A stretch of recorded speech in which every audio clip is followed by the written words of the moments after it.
Hello, beautiful people. Jumping on for a bit of a podcast. So I'm sitting at a school cross country, and I'm out here by myself, and it's like super peaceful. And I was like, I want to jump on and talk, but I don't know what I want to talk about. But then it just came to me, again, trusting this sacral energy that I'm working with at the moment and when to respond. And watching the kids run past, and I'm like, some have got so much resilience and others have just got like not much at all.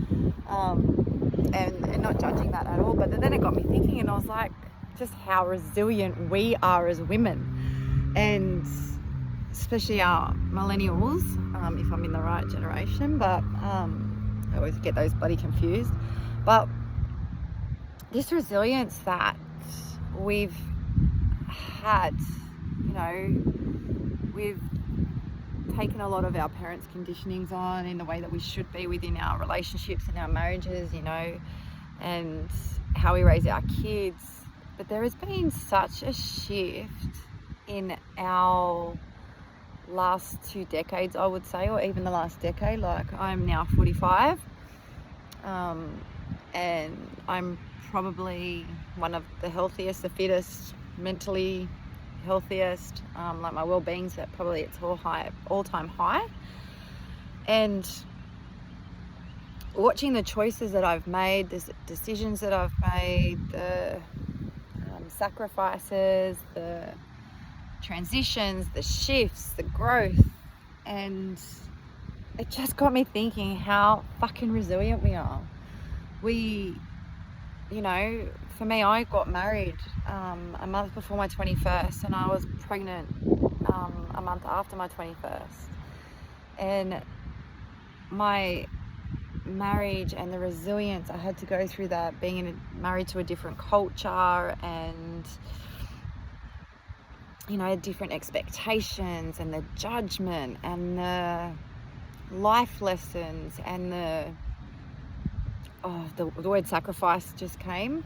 And the word sacrifice, I would say how much I sacrificed of myself to pretty much keep everybody else happy in that dynamic.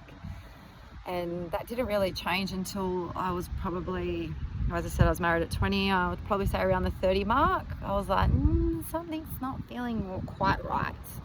And by 35, I was like, yeah, this is not really feeling aligned for me.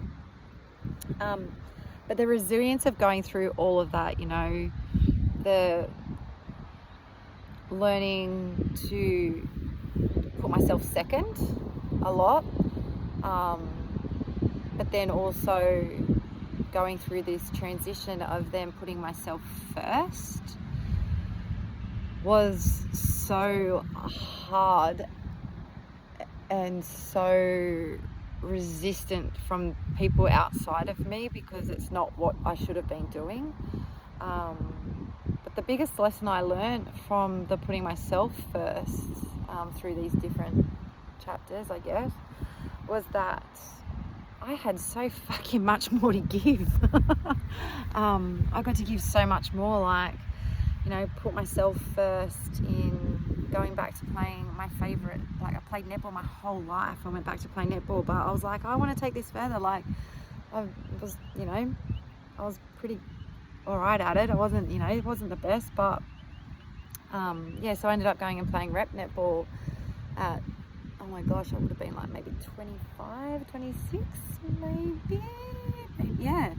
And then did that, and I hit some nice levels with netball, and I absolutely loved that. And then I started playing OzTag, and then I was like, I want to play rep OzTag. So took that and played with that. But the resilience that came from that, and the pushback to not do it,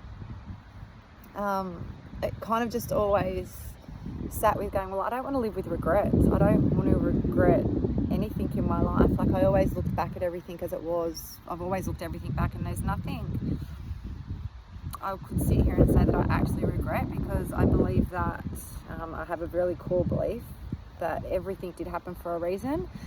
And I'll talk about hindsight in another podcast, because hindsight has been my absolute guiding light. But yeah, in hindsight, like everything makes sense for me. And so yeah, the resilience of like putting myself first and how much women choose to or not to, is based on so many different elements. But we're just so resistant. Like, again, coming back to that resistance, a lot of my generation, I'm going to say, of women have, become so resilient and gone like, if this, we're done, we're tapping out from our relationships, we're tapping out from the marriages, and the resilience and the strength I see in that, because I tell you what, it's not easy to leave a relationship. You go through the thinking I failed, and what am I going to do to my kids, and what's it going to leave me, and how am I going to be financially? Am I going to be financially okay? Am I going to make the right choices? How am I going to be there for my kids? How's the whole co-parenting thing going to work? And yeah, it's just fucking crazy how resilient we can be when we come through the other side of it. It is phenomenal. So yeah, if you want me to talk more about this, I would love to.